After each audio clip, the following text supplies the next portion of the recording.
Naam, tukiendelea na lesson yetu ya 4 ama somo letu la 4, tumesema leo tutaangalia kipengele cha writing a letter, jinsi mfano kuandika barua. Tutaangalia kipengele cha spelling check on the fly na word wrap.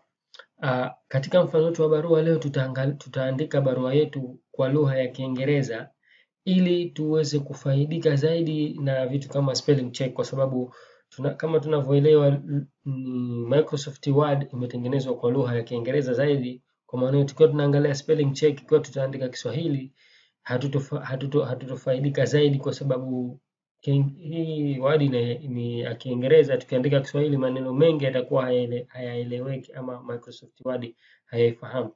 Kwa maana sisi tutatumia zaidi barua yetu kuandika kwa lugha ya Kiingereza ili tufaidike na somo letu. Tukienda moja kwa moja katika mfano wa barua yetu, nitaanza hapa kwa kuandika haraka haraka ili tuelewane zaidi. Nitaanza kwa Dear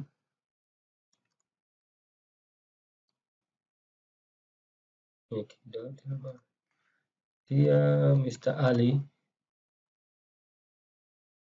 Ali, shukra.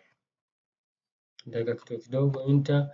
Nimeona hapo nilipobonyeza enter neno langu Ali shukra limepigwa mstari chini, kwa kumaanisha kuwa Microsoft Word halilielewi hii Ali shukra ni kitu gani. Je, ni kitendo ama ni neno gani? Kwa maana kwa vile ni jina tu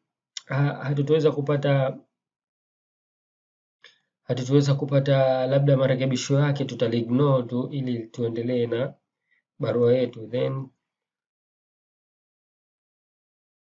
honestly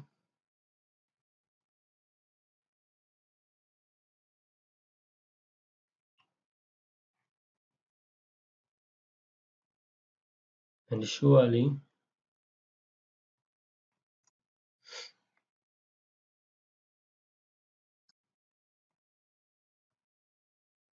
we discussed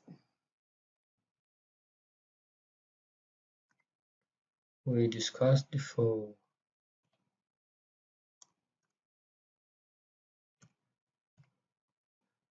your new computer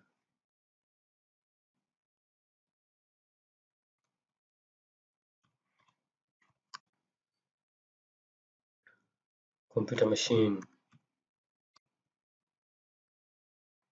Weka kituo, tutaendelea na barua yetu.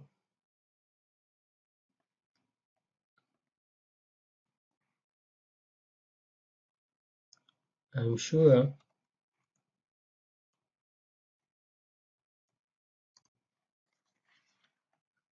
we'll find the price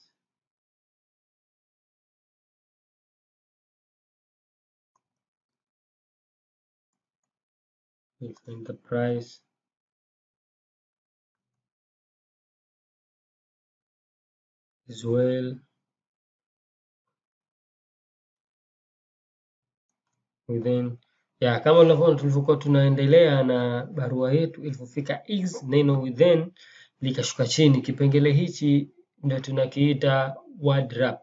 Kwa maana kitendo cha Microsoft Word imetengenezwa ni tuseme asili yake kuwa ikifika katika vipimo vyake neno liweze kujiwrap by default, tunasema kwa lugha ya Kiingereza. Kwa maana tumeona hapo, tujaribu kufuta, then tumeona, tuone tena within. Kwa maana hili neno ndio hii kitendo ndio kinaitwa word wrap kama tulivyosema, ambayo tutazungumzia leo. Kile kitendo cha neno kujivunja wenyewe bila awe mwenyewe kuivunja ndio tunaita word wrap. Vile vile tumeona neno letu hili within limepigiwa mstari mwekundu chini, kwa kumaanisha kuwa neno hili sio sahihi. Kama tulivyosema, tutaangalia spelling check on the fly, nikimaanisha kuwa tutaangalia spelling zetu tukiwa wakati tunaandika hii barua yetu, kwa kumaanisha endapo tunakosea tutaandika hapo hapo na tutarekebisha hapo hapo. Nikili right click ile neno langu, kuna menu itakuja hapa, kuna maneno tofauti tofauti ya kwa suggestion within. tutachagua ambalo tunalihitaji, ambalo within tutarekebisha. Kwa maana tume spelling check, tumeangalia spelling zetu ziko error, tukarekebisha hapo hapo. Vile vile tukiendelea na barua yetu within your budget, taka kituo kikubwa. As you can see,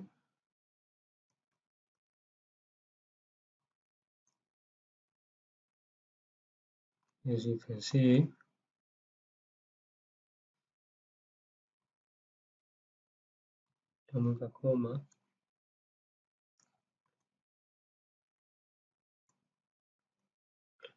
I have, naona tukikosea neno yanatuambia kwa neno letu sio sahihi, mstari mwekundu. I have added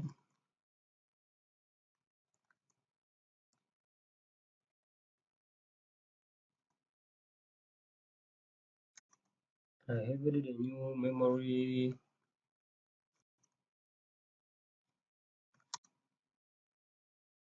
and hard disk for your request.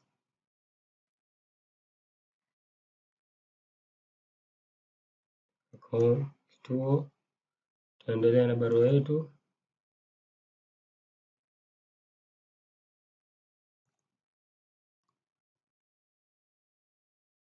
I have also, simuona neno letu limejirap tena by default, kama tunavyoona tulivyozungumza awali, kwa ikifika mwisho wa vipimo itashuka chini. Hicho kitendo ndio tunakiita word wrap. I'm also added extra calling friends to